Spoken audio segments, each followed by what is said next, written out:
Hello everyone, good evening. Today is our English 10th grammar 18th topic exchanging pleasantries. What is pleasantries? Pleasantries અથવા niceties એટલે સામાન્ય વ્યવહારમાં ઉપયોગમાં લેવાતા વાક્યો જે શિષ્ટાચાર, સૌજન્ય, શુભેચ્છા, અભિવાદન, પ્રતિક્રિયા અથવા નમ્રતાપૂર્વક થતી વાતચીતનો નિર્દેશ કરે છે. Here are some phrases that we use during a conversation. વાતચીત કરવા દરમિયાન આપણે કોઈક શબ્દો છે એમ કે ફ્રેઝ છે, શબ્દોનો સમૂહ છે, એનો ઉપયોગ કરતા હોઈએ છીએ. Typical phrase to begin a conversation એક પ્રકારના શબ્દ સમૂહ કે જેનો ઉપયોગ આપણે વાતચીતની શરૂઆતમાં કરીએ છીએ. Begin a conversation. See first one, hi, how are you. Example, આપણે કોઈને હારે મળીએ છીએ first time, hi how are you. After when you meet someone, આપણે પૂછીએ હાય કેમ છો. ગુજરાતીમાં આપણે કહીએ તો ગુજરાતીમાં તો જય શ્રી કૃષ્ણ છે, જય સ્વામિનારાયણ, જય શ્રી રામ વગેરે કરીએ અને કેમ છો પૂછીએ છીએ. અને ઇંગ્લિશમાં આપણે હાયથી ઉપયોગ યુઝ થાય છે. સેકન્ડ વન છે હાય વોટ્સ ન્યૂ. આપણે કોઈને મળી લીધું છે પછી આપણે ફરીવાર જરાક વાતચીત લંબાવે, વોટ્સ ન્યૂ નવીનમાં શું છે. ગુજરાતીમાં કહીએ તો નવીનમાં શું છે. After when you meet a friend who you C regularly and you want to ask if anything has happen since you last meet. Last મળ્યા હતા અને આજે મળ્યા એની વચ્ચેના સમયમાં કંઈ નવું બન્યું હોય તો જાણવા માટે આપણે પૂછીએ છીએ હાય વોટ્સ ન્યૂ, શું છે નવીનમાં. રેગ્યુલર જેને મળાતું હોય એને પૂછાય છે આ શબ્દ, આ ફ્રેઝ. હાય લોંગ ટાઈમ નો સી. આપણે ઘણા સમયથી કોઈ વ્યક્તિને ન મળ્યા હોય પર્સનને અને પછી મળીએ ત્યારે used when you haven't seen the person for a long time. Long સમયથી આપણે ન મળ્યા હોય અને પછી મળીએ ત્યારે hi long time no see, ઘણા સમયથી નથી જોયા તમને. Fourth one, is everything okay. This is what you say to a person when you see that he she is upset. જ્યારે કોઈ વ્યક્તિને અપસેટ, દુઃખી અથવા ઉદાસ જોવો છો ત્યારે આપણે એને પૂછતા હોય છે is everything okay. In English આપણે પૂછાય છે. અને ગુજરાતીમાં તો બધું બરાબર છે, શું થયું, આપણે ગુજરાતીને શું થયું. Fifth one, I am so pleased to meet you. Used when you have been introduced to a new person and you want to tell them how nice it is meeting them. કોઈ વ્યક્તિને મળો અને પછી એને મળ્યા પછી તમને આનંદ થયો હોય એ દર્શાવવા માટેનો શબ્દ ફ્રેઝ છે I am so pleased to meet you. તમને મળીને ઘણો આનંદ થયો. Sixth one, it's good to have you here. Used when you want to make the new person feel welcome at a party or event. જ્યારે કોઈ પાર્ટીમાં કે ઇવેન્ટમાં તમે વ્યક્તિને વેલકમ ફીલ કરવા માંગો છો, લાગણી વ્યક્ત કરો છો ત્યારે it's good to have you here, તમને જોઈ અને સારું લાગ્યું. I had like you to meet someone. Used to introduce a new person to one or more people. બીજી વ્યક્તિની સાથે આપણી ફ્રેન્ડ, એક્ઝામ્પલ આપણા કોઈ ફ્રેન્ડ સર્કલમાંથી કોઈને આપણે બીજા સાથે મુલાકાત કરાવી હોય ત્યારે આપણે ઉપયોગ કરતા હોઈએ છીએ phrase I had like you to meet someone. હું તમને કોઈની સાથે મળાવવા માગું છું, આપણે ગુજરાતીમાં કહીએ તો. Eighth one, it's good to see you again. ફરીવાર જોઈને આનંદ થયો. Used when you recognize the presence of an old friend when you meet him her after a while. થોડોક સમય પછી હજી મળ્યા જ છીએ અને ત્યારબાદ ફરીવાર તમે કોઈ વ્યક્તિને મળો છો. It's good to see you again, ફરીવાર જોઈને આનંદ થયો. નાઇન્થ વન છે sorry to bother you. Used to start a conversation when stranger asking for direction etc, or when you need someone's help. Sorry to bother you, તમને મતલબ તમને થોડુંક tension આપીને, બોધર આપણે એમ કહીએ ને થોડુંક તો હેલ્પ માટે જ્યારે ઉપયોગમાં લેવાય છે શબ્દ સોરી ટુ બોધર યુ. તમારું તમને પરેશાન કરી, સોરી અમે તમને પરેશાન કરીએ એવું પણ કહી શકીએ. થોડોક આમ તો આપણે કોઈની ટાઈમ લેતા હોય ત્યારે. 10th one, excuse me. Used to draw attention of the other person. કોઈ વ્યક્તિ બીજી સાઈડ જોઈ રહ્યું છે, બીજી સાથે વાતચીત કરી રહ્યો છે અને અચાનક એની સાથે વાત કરીએ ત્યારે ખલેલ પહોંચાડવા માટે એક્સક્યુઝ મી, ખલેલ પહોંચાડવી, excuse me. This is a very usual words. These all words we are using in our regular language when we are talking in English. So it's not big one, but for those person who don't know English well, who don't use English well in their regular language, for them this is new one. Okay, the next one, another topic છે typical responses to greeting. અલગ પ્રકારના response greeting કરવા માટે. First one, thanks for asking, I am fine, how are you. આપણે પૂછવું હોય કોઈ કે hi how are you, example, તો yes I am fine, thanks for asking, મને પૂછવા માટે આભાર, હું મજામાં છું, I am fine, how are you, તમે કેમ છો.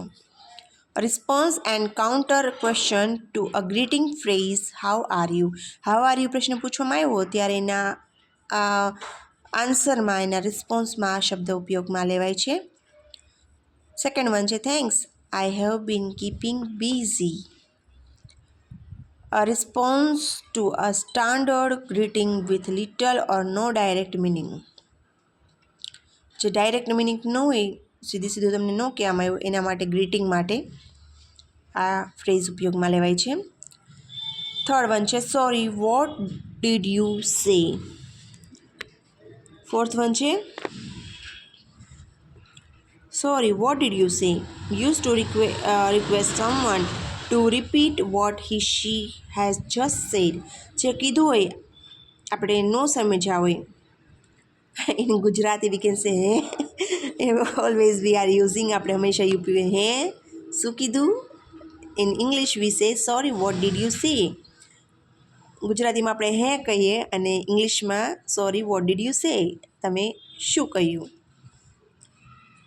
Fourth one, hi how are you, it's good to see you. A response to a greeting from someone you haven't seen for a while. જ્યારે કોઈને મળો છો ત્યારેનો ફૂલ ફ્રેઝ છે, ઘણા સમયથી ન જોયા હોય ને ફરીવાર પછી મળો છો ત્યારેનો ઉપયોગનો ફ્રેઝ છે. Fifth one, can you say it again please. A request to repeat the question if you didn't understand what was said. ક્યારેક આપણે શું કહેવા માંગે છે ન સમજ્યા હોય ત્યારે આપણે કહેતા હોય હે શું કીધું, ફરીવાર કહેશો. Request two repeat a question, ફરીવાર પ્રશ્નને રિપીટ કરવા માટે આપણે કહીએ છીએ જ્યારે આપણને ન સમજાણું હોય ત્યારે. And how about you, response when you are not sure what to ask next, so you are asking the other person the same thing they asked you. ક્યારેક તમને ન સમજાય કે શું કહેવા માંગે છે, તમે શું કહેવા પૂછશો એને શું કહેવા માંગો છો, ત્યારે તમે એને આના દ્વારા સંબોધી શકો છો, કહી શકો છો એન્ડ હાઉ અબાઉટ યુ, અને તમારા વિશે જણાવો. That's good one, a surprise response to funny or surprising news.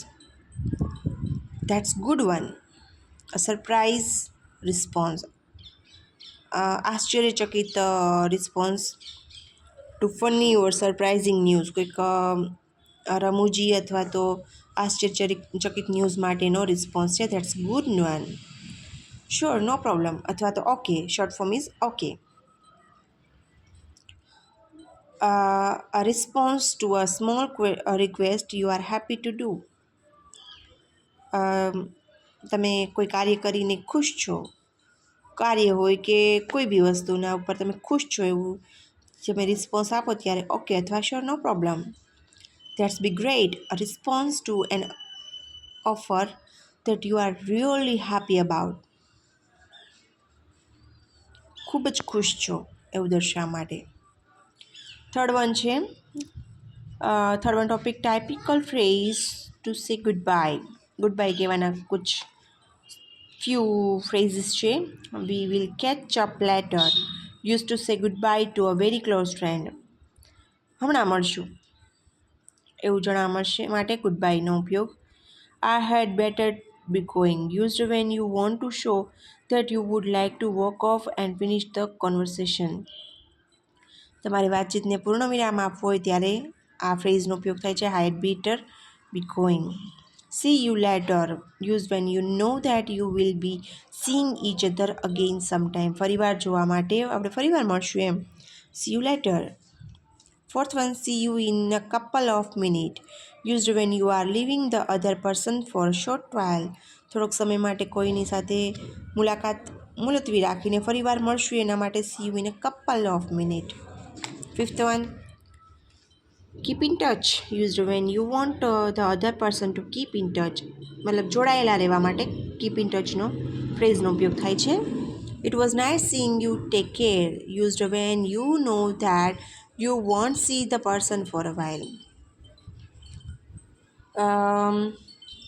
નો ઉપયોગ થાય છે you won't see the person for a ઘણા સમયથી તમે કોઈને મળ્યા ન હોય અને મળો ત્યારે આ ફ્રેઝનો ઉપયોગ થાય છે. અને fourth one, typical phrases and response in a various situation. Phrase છે થેન્ક યુ તો એનો રિસ્પોન્સ થાય યુ આર વેલકમ અથવા my pleasure.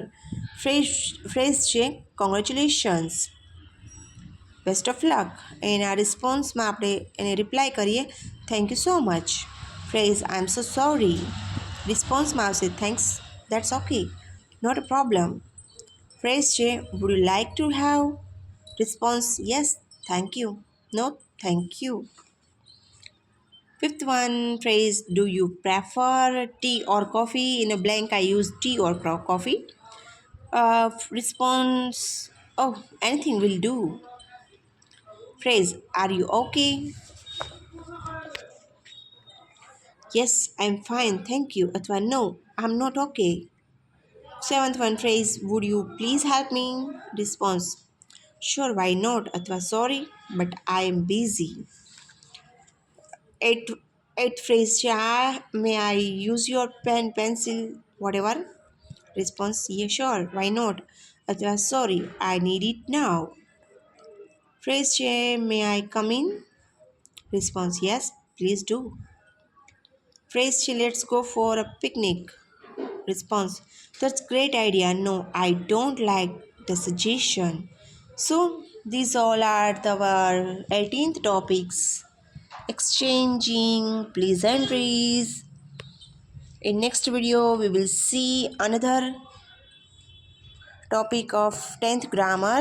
Till then, bye bye, see you.